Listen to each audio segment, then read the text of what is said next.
नमस्कार, मैं साइफुल इस्लाम crime search news में आप सबको स्वागत करता हूँ।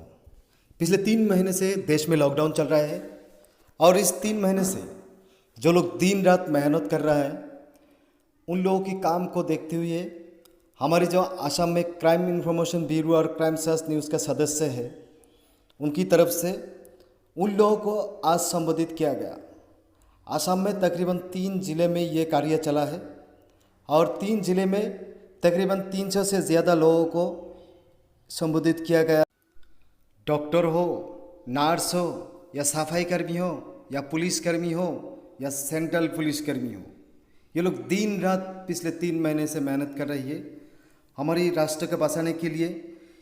कोविड-19 से हमारे देश का सुरक्षा करने के लिए ये लोग योजना बनाई जा रहा है और इन लोगों की काम को देखते हुए आसाम में जो क्राइम इन्फॉर्मेशन ब्यूरो और क्राइम सर्च न्यूज़ का सदस्य है उन लोगों को हौसला बढ़ाने के लिए हमारे आसाम का जो फुलाम गमसा है उस फुलाम गमसा से और कुछ खाने का चीज़ देकर उन लोगों को संबोधित किया गया जो लोग दिन रात मेहनत करके हम भारतवासी को बचा रहा है।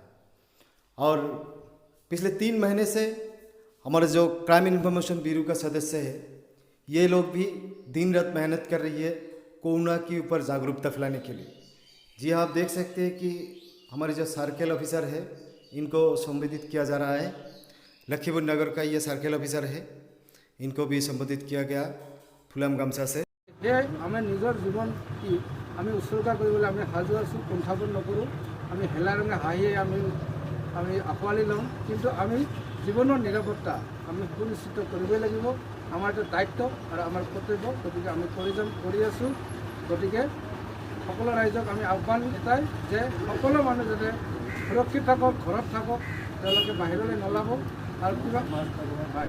जी हाँ, ये लखीमपुर थाने का इंस्पेक्टर है और ये बार बार कह रहा है कि आप कोई भी लोग घर से ना निकले, ज़्यादा से ज़्यादा ज़रूरत होने पर सिर्फ एक ही आदमी बाहर आए और वो मास्क पहनकर बाहर आए और बिना कारण से कोई भी मतलब घर से बाहर ना निकले। तकरीबन 3 महीने से दिन रात मेहनत कर रही है।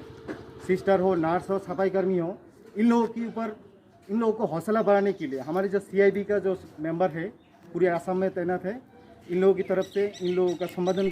आप लोग देखते रहिए भ्रष्टाचार मुक्त खबरें, crime search news, Goalpara, Assam. धन्यवाद।